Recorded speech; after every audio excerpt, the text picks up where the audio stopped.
naman sa Barangay Cannery Site, Mark M. Saruda. Isip SK Chairman, grabe ka busy, dagan kayo commitments, dagan kayo activities. Grabe ka kapoy, talagang sasakit kaayo ang lawas. And I'm very happy with Fast Relax. Grabe yun. Isa lang ako kainom sa tambal, wala na dayon ang kakapoy o kakasakit sa lawas. Especially na siya ibuprofen o paracetamol. Dili lang sa sakit sa lawas, pati sa lagnat. Dagang salamat, Fast Relax. After run, kailangan mag-recover right away para makadagan ng food ulit. 3 times a week I run.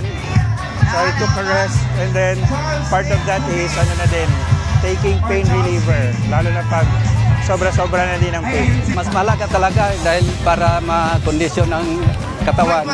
Kailangan mong uminom ng pain reliever na Fast-Relax. Sa mga kasama ko dyan na nangangailangan ng pain reliever, gamitin niyo ang Fast-Relax.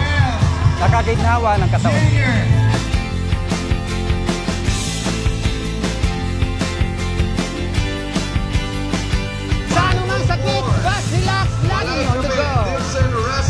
Sa sakit ng ulo at katawan, kailangan ng Fast-Relax. Para sa anumang sakit ng ulo at katawan, Fast-Relax. Laging on the go.